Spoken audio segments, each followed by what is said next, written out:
Let me turn this down a little more because Raw's not even over and I already know what's going to happen. So let's just go on board here, get this knocked out, because if this is what Raw has become, if this is what Raw is, I am going to go to my job and I'm going to petition them to make sure I close every Monday night, because there's no reason for me to watch this shit. If this is the best they can do 1 month out from WrestleMania on the go home show for their brand exclusive pay-per-view, the fuck are we doing watching this shit? We're start out because I almost feel like I shouldn't. I want to get mad about this. I want to show some passion, some energy, some fire. But I can't, because they don't care. The fuck should I care if they don't care? But we're gonna do this. They're shooting tonight from Green Bay, Wisconsin. They start out with Goldberg coming to the ring to cut a promo, and he takes like a goddamn year to arrive just to the ramp before walking to the ring. It's like, dude, number one, I don't like it when The Undertaker does this sort of shit where he takes a good solid 4.5 minutes to get to the ring. And he's the goddamn Undertaker. I have to accept that because he is who he is. You, I don't care about because you were in WCW. Yeah, you had an impressive win streak, and it's great they finally got you into the biggest wrestling promotion on the planet. But I don't care because you've not done anything. You've squashed Brock Lesnar twice. Nope, don't care. He's coming down the ring. Why? We know who he is. We know his morals, what he's about. Nobody cares.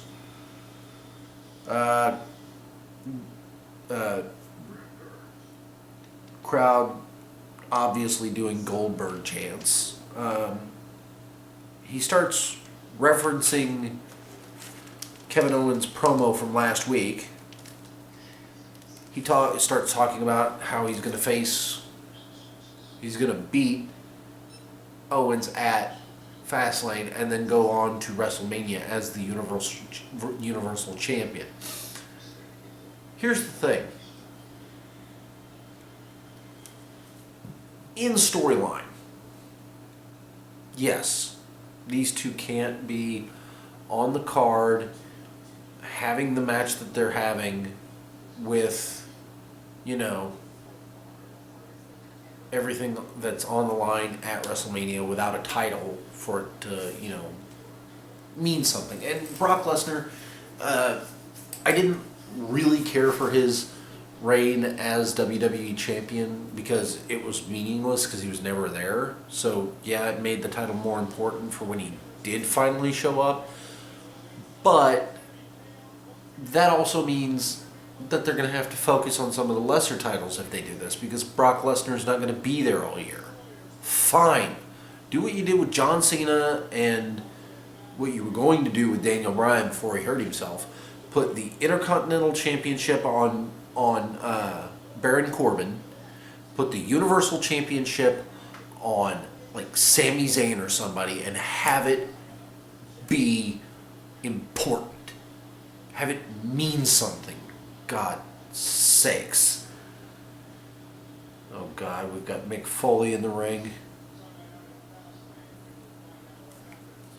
No, don't care.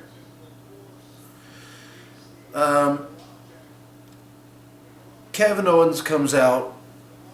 I'm digging the suit. Look, I really am. His whole shtick with the suit and, trying to look classy, I'm good with that. Let's do it. He was kind of rocking back and forth, swaying side to side. that sort of nervous energy betrays what we know. That this is a match that he fears, or I don't know why he would be shaking side to side. This is not him. This is not his first time doing this. This is not his first time in this kind of storyline, I don't believe. You know, facing down somebody who's really damn good, you know.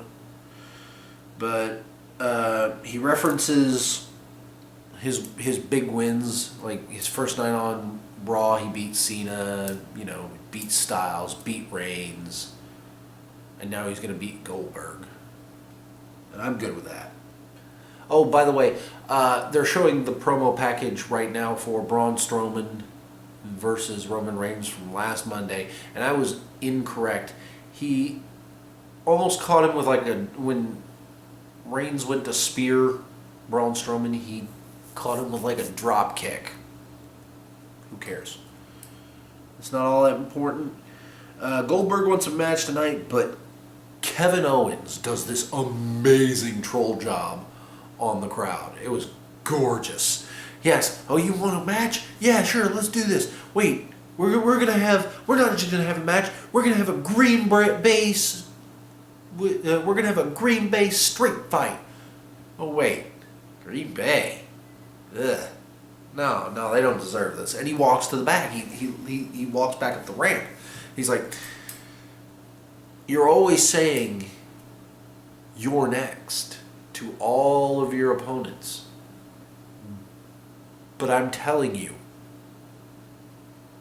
you're next in the evolution of Kevin Owens and his glorious and his Universal title reign. Good. Go with it. Please. I would love to see KO win. He's not going to, but then he says, and I wrote this down, Sunday, the Goldberg chant dies. Fine.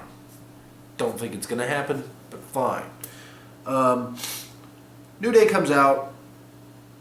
They're, hawking merch, including New Day pops, like popsicles.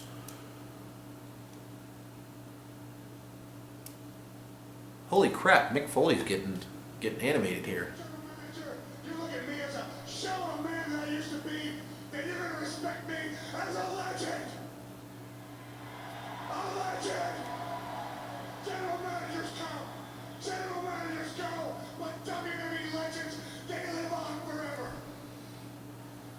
So you will learn to respect me, or else. Wow. Putting an or else on Mick Foley. Foley's God in the WWE. You absolutely don't fuck with him. And personally, yeah, Roman Reigns coming out. Now, personally, I would love to see Foley just like clock Strowman right now with a chair. He won't do it because those hips don't have much bump left in them. But oh God, that big dog moniker is fucking stupid as well.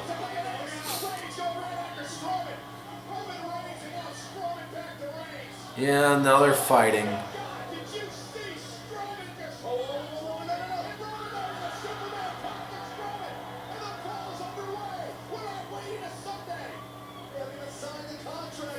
I knew that was coming, that stupid ass. Wow. Strowman caught Roman Reigns, runs him into the barricade. That's pretty nice. Anyway, let's see if we can get away from that again. Shining Stars come out because they thought they were going to be facing New Day. New Day informs them, sorry, we screwed up.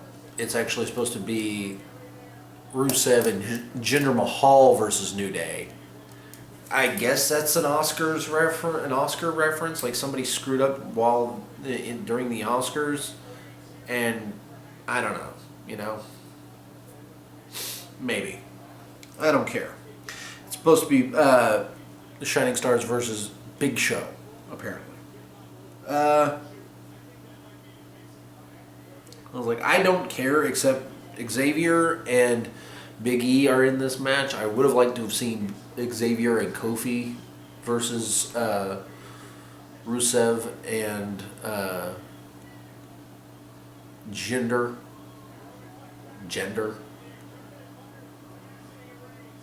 Mahal. They want to call him Hard Body Mahal. Fuck that. No, dude. No. Roman Reigns in that stupid Superman punch from like 3 rows up to the mid concourse, and then spear through the barricade in the timekeeper's area, and a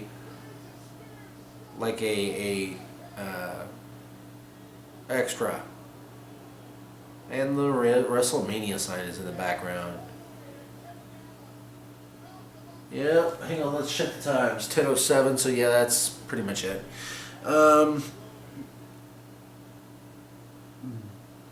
Rusev eats a apron to outside drop kick, and then Jinder gets a apron side splash from Big E. That thing is still terrifying, dude.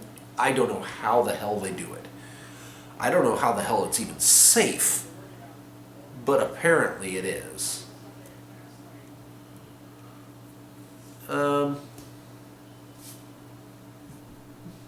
Reigns like, no, I'll sign this contract.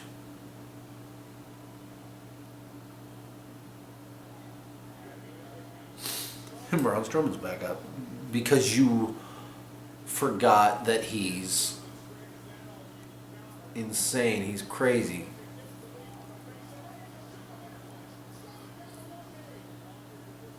Anyway, Woods makes a hot tag, Big E starts wrecking shit. Wow. I don't know if this was a spot, like they had set this up, but I think they did, because Roman was run into the turnbuckle so hard that it popped off on the top. So, what a way to make Strowman look strong. He eats Superman punch after Superman punch after Superman punch, and a spear through the barricade. He gets back up. He throws Reigns into like the turnbuckle and fuck you and all that shit. But I don't know. Yeah, we're gonna go ahead and completely turn that down to 0 because now it doesn't matter because they've made the point they wanted to make. Let's see, dig. Oh, Jinder's arms are freakish. Like, he had Xavier in his headlock and you could see all the veins in his arm. And I'm like, dude, that's nasty. No, stop it. Knock it off. Woods makes hot tag. Big E does a lot of damage. Eventually, Woods hits a crossbody for a near fall. This was the end of the match. Lana is yelling at Kofi on the outside because Kofi's there with Francesca Turbo. And Rusev goes over there. Woods rolls up Jinder for the win. Rolls him up small package.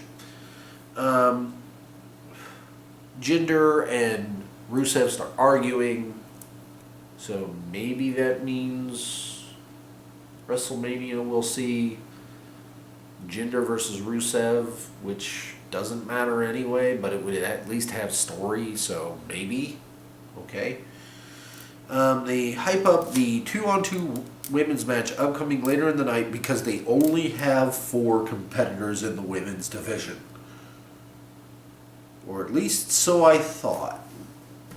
Before I watched the match, because this was early on in the evening. This was like hour 1.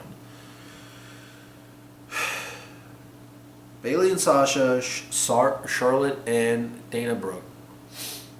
Because, like I said, they don't really have much in the way of a women's division.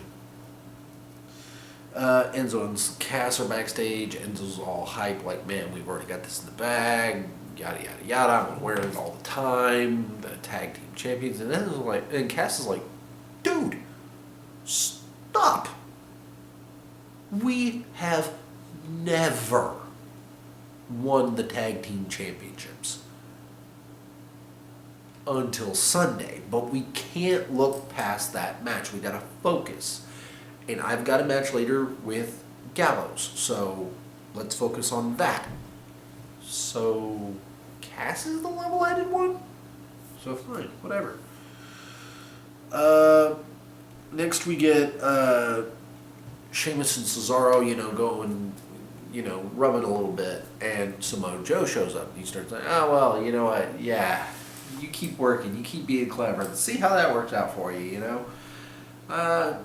You guys keep reaching for that brass ring. I'm wearing it around my neck. So, kind of inadvertently admitting that he's been, collared by Triple H. So he gets to, be at the top of the card, like, first couple months in, getting great matches and title shots and shit. Oh, wait, that's still Roman Reigns. That's coming, guys. That's coming. Line from Cesaro. I'm my own man, but you're carrying Triple H's jock. Oof. The heat. Then we get in a scene with Stephanie and Mick Foley. Mick Foley being, man, you're tough, you're strong, you're great. Now look at you. You're broke down, beat up, washed up. And this was like, she started out by being decent and then just completely castrates him. So that was fun. Let's see here.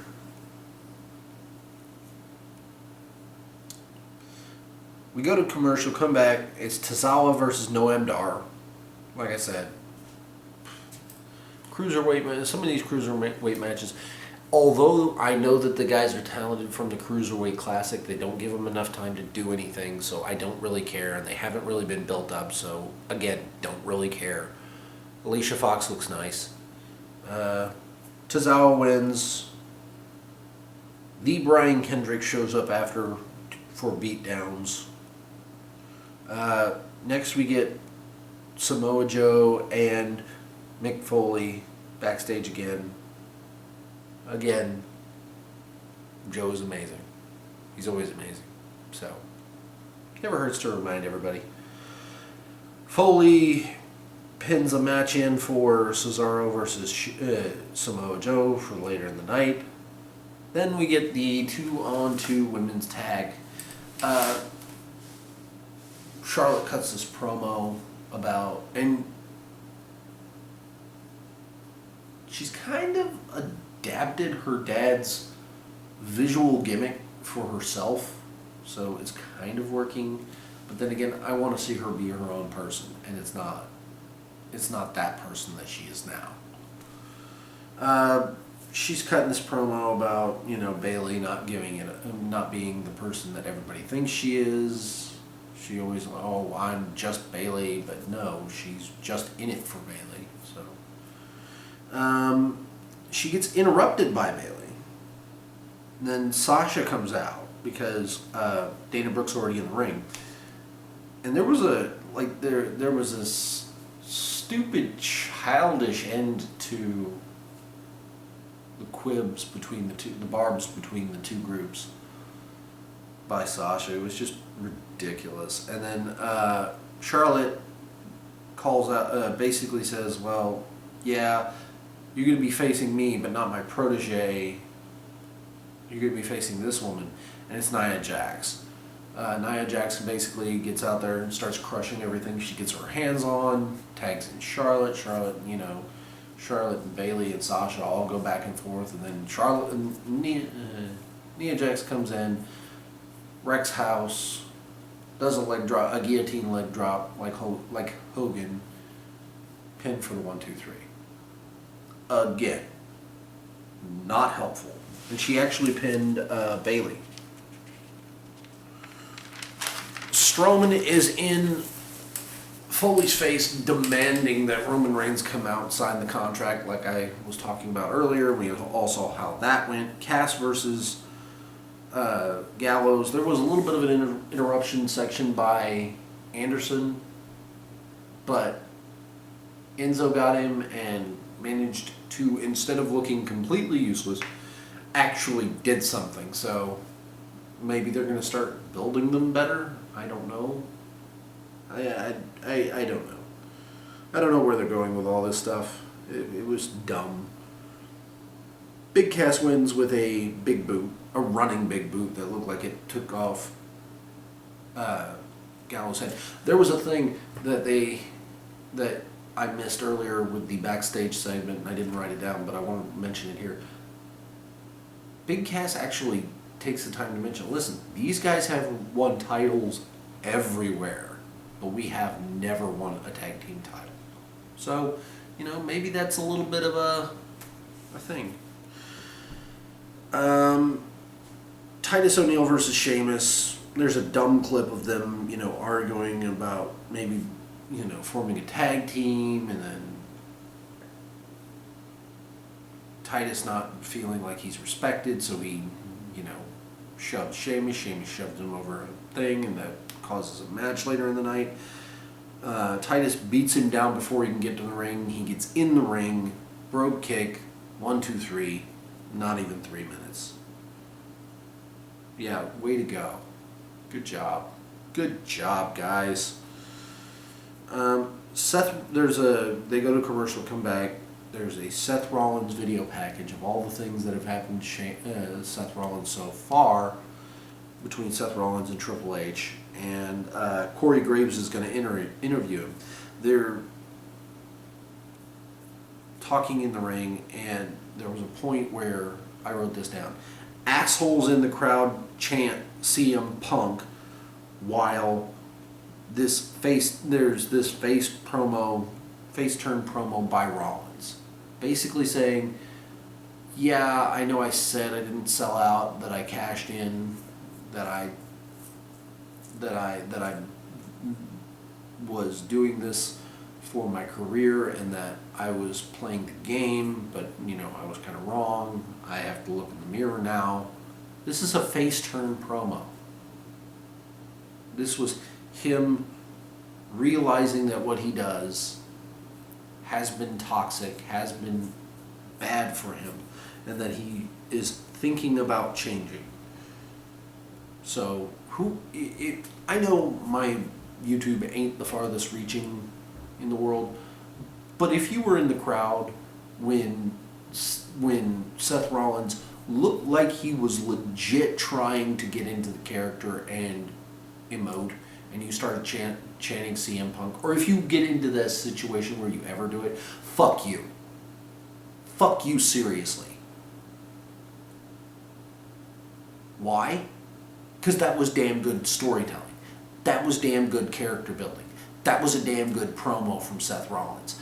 I don't get to hear a lot of Seth Rollins promos, but I'd imagine that was pretty up there with his work. And you decided to shit on it for no reason. Why? If you can legit tell me why you decided you were going to shit on this promo and give me a good reason, then yeah, maybe I'll retract my statement. But for now, fuck you.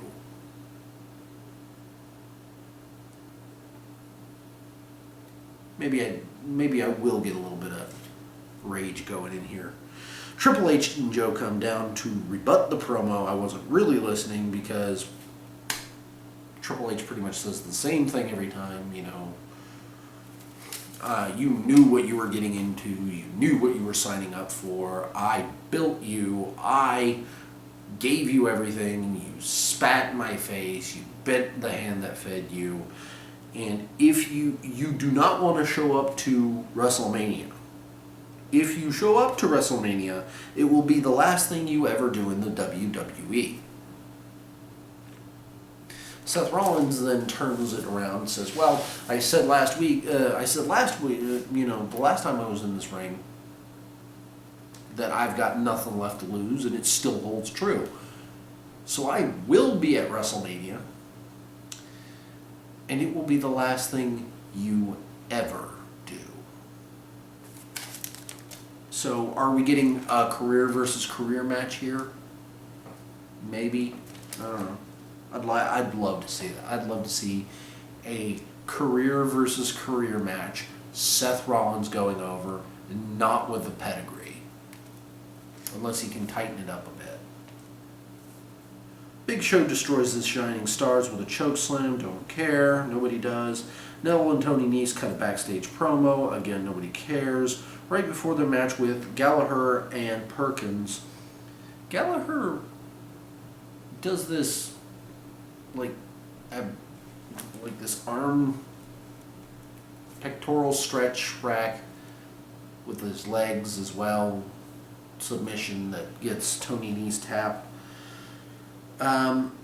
We move into Beth Phoenix announced for the Hall of Fame, which is really good. Good on you. You know who else should be in the fucking Hall of Fame? China. The woman died. Got the bad end of the stick, really. Honor her. She deserves it. Everybody's saying it. Listen to the fans. Sasha and Bayley are backstage because, they got beat. And Sasha's basically saying, no, don't worry, I got your back. Dana Brooke ain't gonna do nothing because I'll be there. I'll have you, you'll be taken care of. And then we get the added fun of Stephanie McMahon showing up for this one. Because we haven't had enough authority in this show. We haven't. She sets the match of Nia Jax versus Sasha for Fastlane. We have already seen this, and it did not end up well enough for a second bout. There was not enough of a rivalry, and I want this to happen. This is what I want to happen.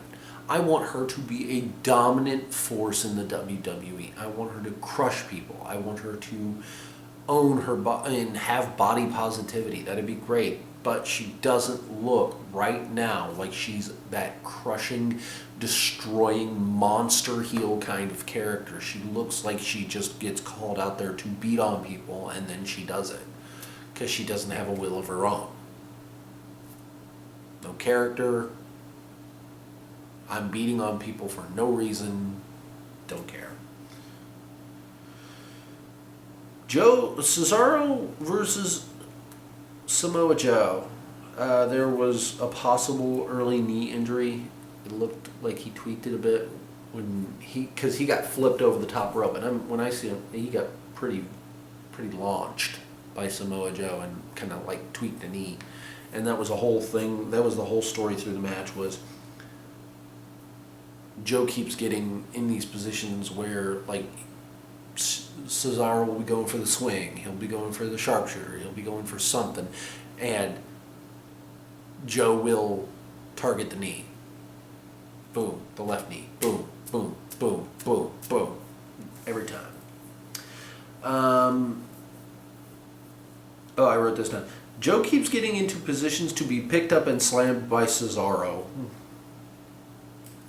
I noted that. I think they wanted to show that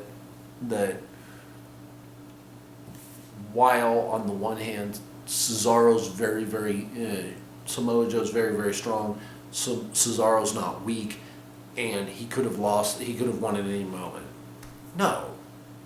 Dude, Samoa Joe's a destroyer. Show him as the destroyer. Have him beat ass. It's simple. Write it. I wrote this. Top of the ramp interviews after the matches are super dumb. I underlined super. Zayn attacks Joe just like he had been, just that off the side attack. He does this. I don't know if it was like a senton or just a front flip, like a front flip kick thing off the ramp into the barricade, back towards the ramp. He gets hucked up onto the ramp. Samoa Joe's on the ground. Then he runs and does like this flip thing onto his neck, and that was it. I covered the Samoa Joe, the contract signing as it happened, so you got a live reaction on that one. So that was fun. For a go-home show, this was pretty piss poor. It really was. There was nothing in this that really made me go, yeah, I need to find a way to order Fastlane, because there wasn't really a reason to order Fastlane. I mean, come on, guys. It's not that hard. So, again, my predictions for the match card that stands. Nia Jax is going to beat Sasha. Charlotte is going to beat Bayley because she's not going to lose the pay-per-view streak now. I want her to win by disqualification. I want her to get, like Dana Brooke starting to make a bit of a face turns on Charlotte, or her ineptitude gets Charlotte in trouble. However you want to spin that, done. Okay, so that's done. Enzo and Cass are probably not going to win the tag team championships at Fastlane, but I would like to see them do it at Raw. Not Raw, WrestleMania. Kevin Owens is going to lose at Fastlane. Who else we got? Jack Gallagher versus Neville. Seems a little interesting, so why not have gentlemen... Well, no. Neville. Let's go with Neville. Who else we got? This card's so bad. Strowman versus Reigns. Reigns is going to win. Goldberg versus Owens. I'm pretty sure I said at the beginning I would love to see Kevin Owens walk into WrestleMania as Universal Champion, but it's not going to happen, so it's going to be Goldberg. If it seems like I'm a little out of it, it's because after the first hour I started drinking because this was that bad.